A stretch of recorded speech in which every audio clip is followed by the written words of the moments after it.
굉장히 고초를 겪었다가 드디어 법원으로부터 죄 없다라는 것을 인정받았습니다. 조국혁신당 차규근 의원님 어서 오십시오. 네, 안녕하십니까. 조국혁신당 차규근입니다. 반갑습니다. 네, 반갑습니다. 바로 이야기 한번 해보겠습니다. 예, 문재인 정부 때 출입국 외국인 정책 본부장으로 네네. 있을 때 이야기인데 예. 그때 그 해외로 도망가는 김학의를 출국 금지시켜가지고 국민들로부터 엄청난 박수를 받았습니다. 진짜 큰 박수를 받았어. 맞습니다. 박수. 그런데 이게 반전이 있었습니다. 박수가 기소로 바뀌었어요. 깜짝 놀랐습니다. 너 왜 출국 금지시켰냐? 너 왜 불법으로 출국 금지시켰냐고 기소를 당해가지고 엄청나게 고생을 했습니다. 그러나 최근에 대법에서 무죄 확정받았죠? 네, 그렇습니다. 야, 세상에 나는 이런 일이 다 있나 싶어요. 그거를 좀 잊은 분들도 계시고 할 테니까 예. 짧게 좀 정리를 한번 해주시겠습니까? 예, 2019년 3월 22일에 김학의 전 차관이 금요일 밤이었는데요. 야밤에 해외로 도피하려고 인천공항에 나타났습니다. 네. 그걸 제가 밤 한 11시 정도에 보고를 받고서 그때 비행기 출발 예정 시각이 0시 20분인가 아이고. 1시간 한 20분 정도밖에 남지 않았는데 뭐 차관이 검찰국장 법무실장 또 그분들이 또 대검 고위 관계자들한테 연락을 해서 한라인이 가동이 됐습니다. 사정 기관들이 네. 그 야심한 시각에도 긴밀하게 협의를 해서 그 이규원 검사가 이제 법무부로 긴급 출국 금지 요청서를 보내서 그게 0시 3분인가 한 5분 정도에 제가 받아서 이제 긴급 출국 금지 처리를 했고 그래서 김학의 전 차관이 출국을 하지 못하고 발길을 돌려야 했고요.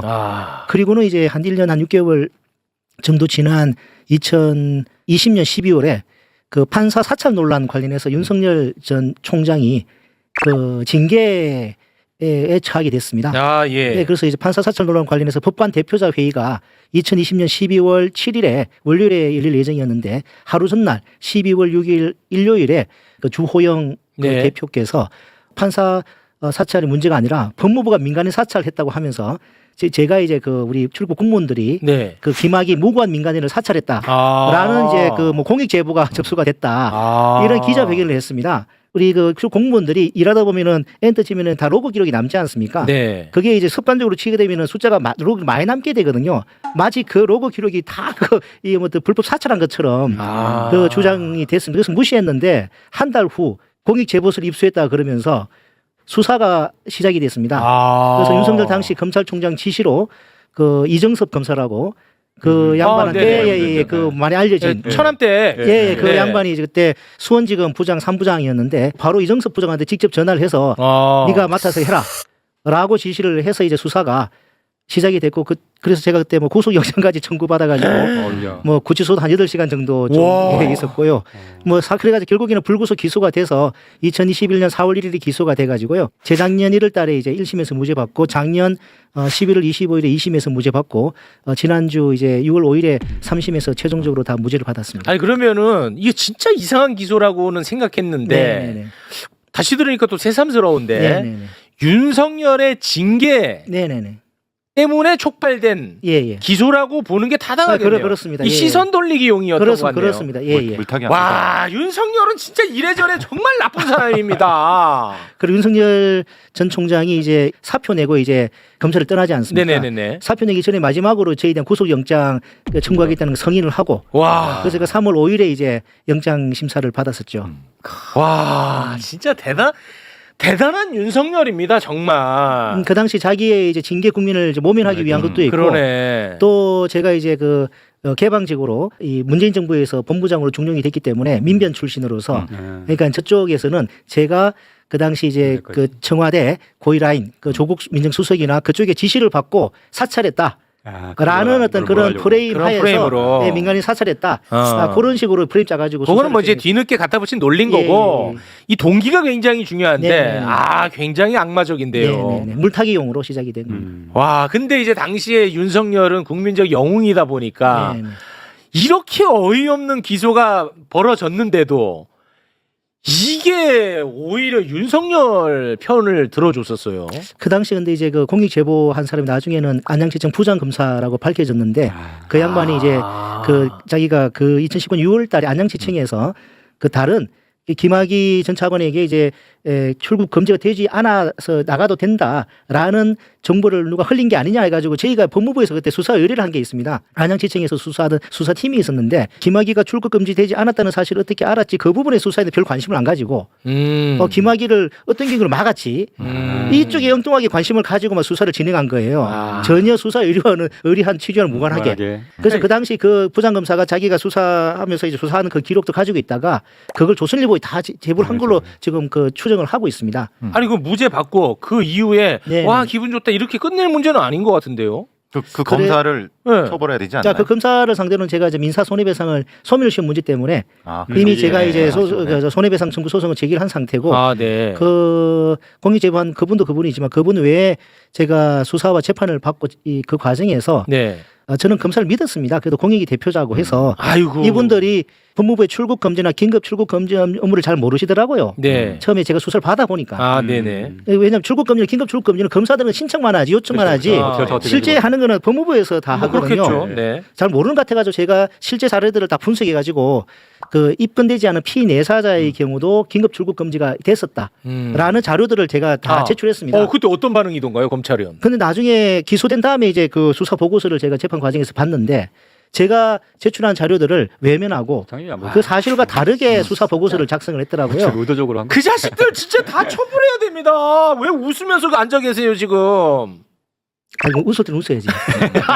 와 진짜 열받네. 와. 예. 검사들이 자기 맘대로 그러니까 맘대로 한 거죠. 그 결론을 이미 자기들은 내려놓고. 내려놨기 때문에 그러니까 그런 게 중요하지가 않은 거예요. 특히나 검찰총장이 직접 지시에 하명에 의해서 그렇죠. 시작이 된 수사지 않습니까? 네. 아마 그때 특활비도 엄청 많이 받았을 것 같고요. 아. 그러니까 자기들은 어차피 이제 하명에 의해서 시킨다고 뭐 하니까 그 어떻게든 그걸 만들어내기 위해서 정말 실망스러운 모습을 많이 보여줬기 때문에 거기에 대한 응분의 책임을 네. 조만간 물을 계획입니다. 뭐 예를 들면요? 사실과 다른 네. 그런 그 수사 보고서 작성한 행위 또 법원에 제출한 그런 부분들이 다 여기 판사 출신 뭐 변호사님이 계십니다만은 네. 법적으로 문제될 네. 문제가 있기 때문에 그걸 고소하실 생각인가요? 네 조만간 예. 빨리 좀 하세요. 근데 그게 형사적으로 실제로 가능한가요? 어려운 부분이 있죠. 그게 허위에 대한 입증, 그다음에 그 인식의 문제 뭐 이런 것까지도 판단을 하긴 해야 되는데 실제로 제가 고발장을 재작년에 이미 다 작성을 했습니다. 재판 과정에서 네. 때만 기다리고 있었습니다. 무죄 확정되기만을. 그래도 뭐 어떻게 되든 간에 그거는 결과는 날 떠나서 그런 과정에 대해서는 반드시 고발을 해서 지금 묻는 모습을 보여야 될 것 같습니다. 기록을 남겨요. 예. 당연히 기록. 그래야 좀 조심하라 하지. 그러니까 언론도 진짜 나쁜 게 물론 뭐 지금 이제 시국이 워낙 이제 국제간 이슈가 많기 때문에 그런 측면도 있긴 하겠습니다만 그때 이제 불법으로 출국 금지시켰다고 기사가 어마어마하게 쏟아졌거든요. 근데 지금 무죄 확정이 됐는데 사람들이 아예 몰라요. 물론 뭐 지금 시국에 뭐 좀 특별한 사유가 좀 있긴 합니다만 그거는 좀 안타깝습니다 개인적으로도. 저도 그 부분이 수사 막 진행될 때는 거의 뭐 실시간으로 매일 막 그 피의사실이 공표되고 중계가 되는데 막상 재판에 들어가서는 오전에는 이제 검찰 주신문을 하고 오후에 변호인 반대 신문을 하거든요.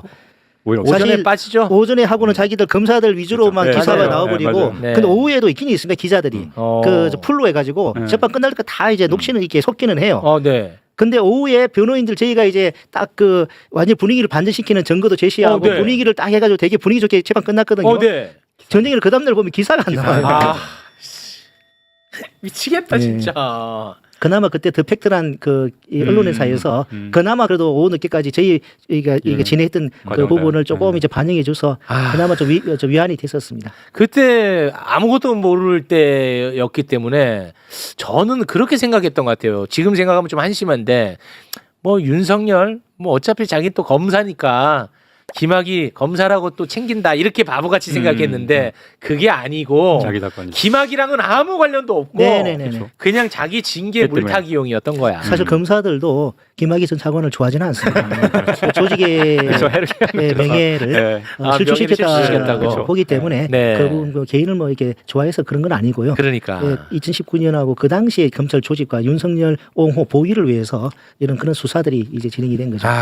이런 그 나쁜 검사들은 최소한 징계 정도는 해야 될 것 같다는 생각이 듭니다. 근데 지금 현재 법 체계에서는 검찰총장만 검사 징계를 청구할 수 있는데 이것을 이제 법무부 장관도 검사 징계를 청구할 수 있는 법안이 이번에 본회의 통과됐잖아요. 네, 그렇습니다. 며칠 전에 통과됐습니다. 요거는 그래도 조금 뭐 진일보한 예, 결과네요. 그렇죠. 뭐 진일보하다고 볼 수는 있는데 여전히 네. 한계가 있는 것이 한계가 있나요? 정권이 바뀌면은 그렇죠. 그 법무부 장관이 그 검사들 징계하겠습니까? 그때는 또 법무부 장관이 또 검사 한동훈 같은 출신이 올 사람이 올 건데 테니까. 그럼 결국에는 본질적으로 근본적으로는 수사 기소가 분리가 돼야 됩니다. 수사 기소 분리되는 검찰개혁 사법이 빨리 통과가 돼야 됩니다. 그게 근본적인 해결책이. 그리고 검사 징계법도 폐지 법안이 발의가 돼 있습니다. 그 징계를 법으로 규정하고 있는 그게 법관하고 검사만 그렇죠. 검사 징계법 법관 징계법만이 있습니다. 일반 징계로 할 수 있게. 일반 공무원들은 이제 일반 공무원들하고 예. 이제 대통령에서 자체적으로 특권. 징계를 하고 있는데 법관 징계법하고 검사들만 이름을 넣어가지고 징계법이 따로 있습니다. 그래서 그 우리 당의 그 박은정 의원께서 네. 그 검사 징계법 아예 폐지하는 법안을 그 법이 없어지면 특권이 없어지니까. 예, 그렇죠.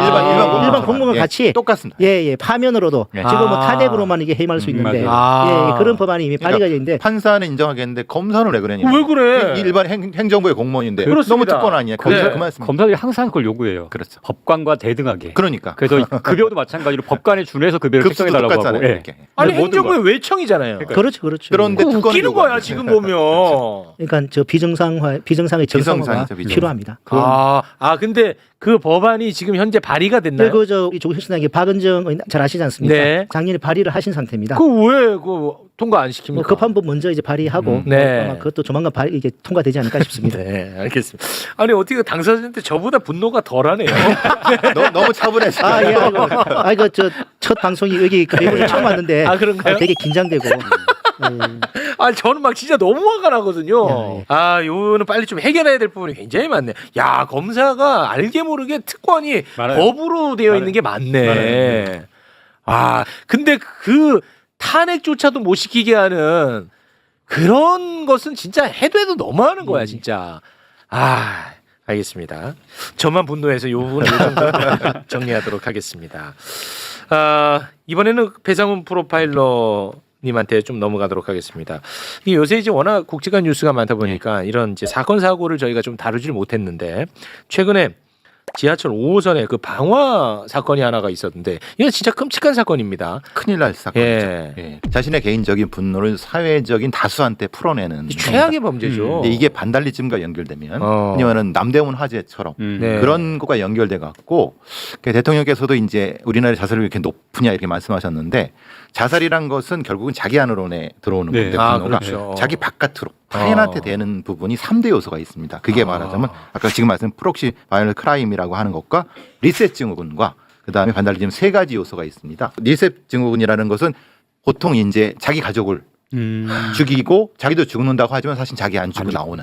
그건 의도하는 거예요. 예, 의도적인 거죠. 그러니까 진도항에서 벌어졌던 그 자기 가족 살해라고 하는데 동반 자살은 아닙니다. 리셋 증후군이라는 해서 자기 인생을 다시 시작하고 싶은 겁니다. 근데 리셋하고 싶다고. 예. 근데 자기 가족이 소위 거추장스럽죠. 걸돌이 간다고. 그러니까 가스라이팅에 같이 죽자라고 꼬신 다음에 같이 약을 먹은 다음에 자기는 안 먹고 튀어나오는.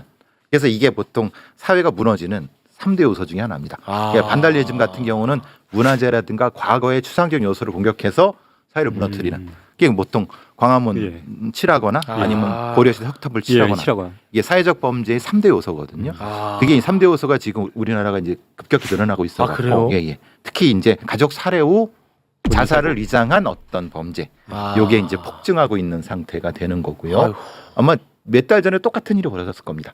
왜냐하면 그때는 아버지, 어머니 그리고 자기 부인, 자기 자식 5명을 죽이고 자기는 안 죽었죠. 똑같은 형태가 됩니다. 이게 바로 리셋 증후군이거든요. 이런 형태가 지속적으로 반복되고 있는 것. 또 하나고 아까 말씀드린 것처럼 지하철 방화 같은 경우는 이건 사회를 대상으로 특히 다수 무차별 대중을 상대로 하는 공격. 그러니까 이런 범죄가 늘어나고 있는 것은 사회가 그만큼 무너지고 있다고. 그러니까 사실 지난 정부에서 여러 가지 대책을 마련한다고 해도 하나도 안 했잖아요. 그러니까 사회가 무너지도록 방치를 했죠. 쉽게 말하면은. 근데 그 5호선 방화범은 일단 뭐 나름의 이유는 뭐였습니까? 이유는 그런 겁니다. 자기 그 이혼에 3억 원을 자기가 물어줘야 되기 때문에 소송에서? 예, 소송에서 이혼해서 졌다는 거예요. 져서 그 3억 원을 물어줘야 되기 때문에 그게 억울하다. 그러니까 그 억울한 걸 그러면 어떻게 내가 좀 알려야 되겠다라고 해갖고 이 지하철에다 불을 지는데 그건 100% 거짓말입니다. 왜냐하면 그거는 말 그대로 자기가 가지고 있는 불만을 다른 사람 탓으로 넘기는 거예요. 그러니까 자기가 잘못한 거죠. 자기가 뭐 잘못한 거가 있기 때문에 이혼 소송 과정에서 그러니까 그걸 그 차원에서 풀어야 되는 게 맞지 않습니까? 근데 그게 아니라 남 탓하는 겁니다. 그게 이제 핵심적인 요소가 되는 거예요. 이제 비겁하고 엄청 비겁하죠. 그럼 그 아까 리셋 증후군 말씀하셨는데 진도항에서 있었던 그 사건을 잠깐 좀 개요를 설명을 좀 설명해드리면은 고등학생 둘하고 부부가 여행을 다니다가 그 수면제를 같이 먹입니다. 자식들한테도 먹이고. 먹일 때는 뭐라고 하고 먹입니까? 몰래 먹인 거죠. 수면제는 이제 부인이 병원에서 처방받은 거고, 그 같이 뭐 먹인 다음에 바로 급발진해 갖고 이제 물로 들어갑니다. 근데 참 나쁜 놈인 게 이게 보통 이렇게 들어갈 때는 이 창문을 올립니다. 왜냐하면 창문을 올리면은 물에 들어가면 못 엽니다. 못 엽니다. 그럼 죽습니다. 근데 이 인간은 자기만 내린 겁니다. 한쪽만. 애초에 나올 생각이 있었던 거죠. 왜냐하면 이렇게 하면 이 압력이 똑같이 져갖고 나올 수 있습니다. 그러니까 그걸로 의도를 알 수 있는 거죠. 충분히 알 수 있는 거죠. 그리고 자기는 나왔잖아요. 죽어가는 그 가족을 119 신고도 안 한 거예요. 보고 있으면 지켜보고 있다. 그러니까 전화를 누구한테 자기 친구한테 나 좀 데리고 와. 광주에 가면 양동시장이라고 굉장히 치킨이 유명한 시장이 있습니다. 거기서 잡혔어요. 그 얼마나 나쁜 놈이니까. 진짜 근데 그 이유는 그겁니다. 그러니까 자기가 이제 소위 노가다 10장을 했는데 그 임금을 자기 임무들한테 못 줘갖고 빚을 뭐 져갖고 그랬다고 하는 겁니다. 말이 안 되잖아요. 이게 다 그것도 변명입니다. 제가 궁금한 게 있는데 만약에 가족과 함께 동반 자살을 시도하다가 그게 이제 실패해서 예를 들어서 그 가장이 살아나왔습니다. 그때와 애초에 나는 살 생각으로 다른 가족을 죽이고 혼자만 살아나왔을 때 이게 처벌이 수위가 달라요? 뭐 양형에서는 좀 반영이 될 수 있겠죠. 나는 그건 좀 바로 잡아야 될 것 같아요. 이게 동반 자살이라는 표현 자체가 이게 굉장히 부적절하게 보이거든요. 심리상으로는 전자는 살해는 거의 없습니다. 살해가 없다고요? 왜냐하면 그렇게 자기는 얘기합니다. 자기는 다 같이 우리 죽게라고 생각을 했어. 그런데 실제로는 아닙니다. 왜냐하면 실제로 그런 사람 죽었죠. 그래요. 그래서 처벌 대상이 아니기 때문에 그건 없고. 왜냐하면 그 범죄를 재구성해 보면 얼마나 잔인한 것이 서초동에 강 씨라는 놈이 있습니다. 그 놈이 그 딸 둘, 중학생 딸과 초등학생 딸 둘과 방에서 자기 주장대로 동반 자살을 시도했습니다. 그럼 여기 생각해보면 왜 동반 자살이면 자기가 죽어야 되잖아요. 거기서 어떻게 차 타고 나가서 충청도 어디가에서 죽는다고 하고 이게 뭘 했는데 그게 죽을 수 있는 상황이 아닙니다. 신용만 하고 했습니다. 그러면 그게 동반 자살이 맞느냐? 아닙니다. 절대 그건 아닙니다.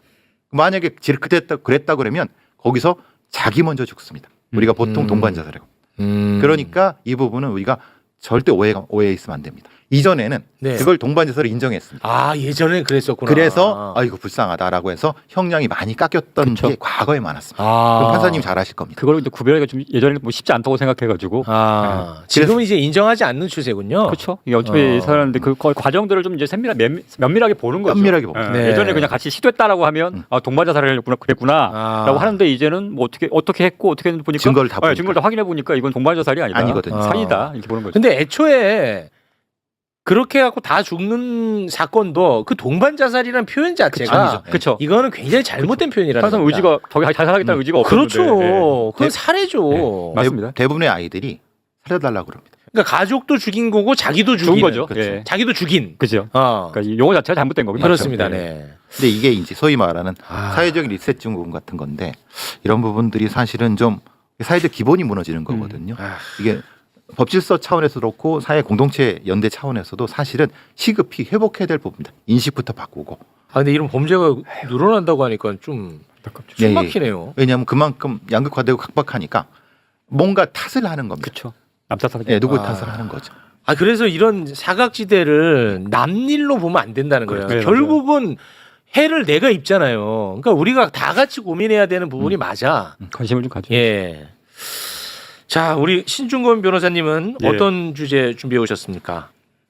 이 헌재에서 이제 재판 소원 이제 헌법 소원 하게 하는데 지금 같은 경우에는 법원의 재판을 제외하고 헌법 소원을 할 수 있거든요. 그렇죠. 근데 여기다가 이제 법원의 재판까지도 포함시키자. 와, 이거는 뭐 대법관들이 자존심 너무 상합니다. 사실 이제 법원 입장에서는 이제는 이제 경악할 일이죠. 경악할 일입니다. 지금까지 거의 재판소는 사실 금기어처럼 여겨졌거든요. 아, 입에도 못 올렸어요. 이게 되는 순간 이제 이 사법부의 위상은 그냥 확 떨어진다고 생각하니까. 그렇겠죠. 왜냐하면 본인의 재판 대법원의 최종심으로 이제 끝났다고 생각을 하는데 네. 이것도 이제 다시 헌법재판소에서 판단을 해보겠다. 그럼 취소할 수도 있다는 얘기거든요. 그렇죠. 그러면 이제 뭐 최종심으로서의 대법원이 아니라 네. 이제 헌법재판소에 어떻게 보면 밑에지. 그런 게 불안감이 이제 검습하는 거죠. 그렇죠. 그러니까 이거에 대해서는 대법원은 계속해서 반대를 해왔고, 근데 지금 뭐 공교롭게도라고 하기는 그렇지만 이번에 뭐 사법농단이라고 좀 네네. 정도 해가지고 이때 지금 추진하고 있고, 그래서 지금 헌재에서는 당연히 이건 동의하죠.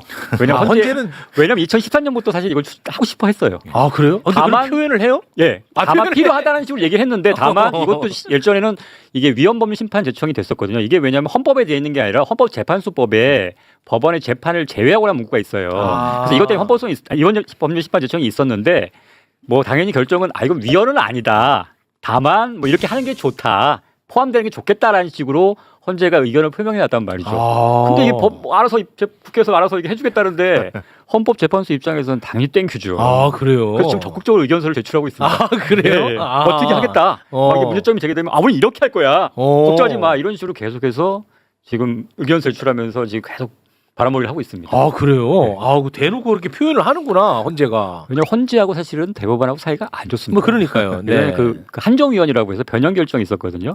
뭐 이렇게 법률을 이렇게 해석하는 한 위원이다라고 하는 것에 대해서 대법원이 받아들이지 않았어요. 우리가 법령 해석은 대법원의 전속적인 권한인데 왜 니네들이 마음대로 그렇게 해석하냐. 네. 그래서 우리가 받아들일 수 없다 그래서 헌재가 그렇게 해서 위헌을 했는데도 불구하고 안 받아들이고 그냥 그들 재판을 했어요. 네. 그러니까 다시 헌재가 그러면 이 재판 자체가 위헌이야라고 판단했는데 무슨 소리야? 그거 필요 없어. 우리 그냥 그대로 할 거야. 라고 하면서 지금 핑퐁하면서 지금 그 사건이 아마 20년 동안 지금 진행 중이라는 얘기도 있어요. 와. 한 사건이. 그러면서 굉장히 이 문제에 대해서 굉장히 서로 간에 누가 더 이제 더 세냐라는 걸 일종의 자존심 싸움이 좀 벌어지고 있는데 네. 만약에 이게 지금 대법원 입장에서 이게 만약에 재판소원 인정이 되면 만패가 됐다. 라는 불안감이 지금 있는 거죠. 이거는 그 법 개정으로 되는 문제예요? 예, 헌법에서는 헌법소원의 대상에 대해서 규정하고 있지는 않아요. 그렇기 때문에 헌법재판소 법에 돼 있고 네. 실제로 외국의 헌법재판소를 설치한 대부분의 나라에서는 재판소원을 인정하고 있습니다. 그 대표적인 게 독일이거든요. 우리가 독일법을 개수했기 때문에 독일을 이제 비교를 해봐야 되는데 독일에서는 재판소원을 인정하고 있고 그래서 헌법소원의 98%가 재판소원입니다.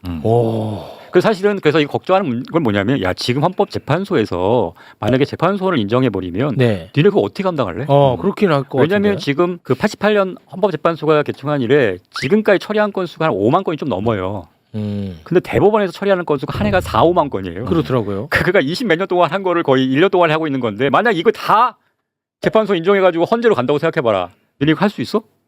이런 문제가 있다는 거죠. 뭐 있을 것 같은데 문제가. 그래서 어떻게 해서 헌재가 그럼 어떡하냐? 이거 내가 다 할 수는 없잖아. 네. 그러니까 지정재판부를 지정해서 안 되는 거 사전에 걸러내겠다.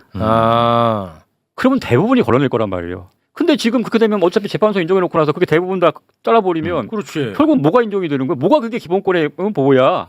라는 문제가 제기되고 있는 거죠. 그래서 이걸 무조건적으로 모든 재판에 허용할 것이냐 아니면 그걸 뭐 제한을 하거나 사실은 민사재판은 좀 문제가 있긴 있어요. 왜냐하면 어떻게 보면 내가 권리구제를 받기 위해서 민사소송을 제기해가지고 대법원까지 확정해서 내가 이겼어요.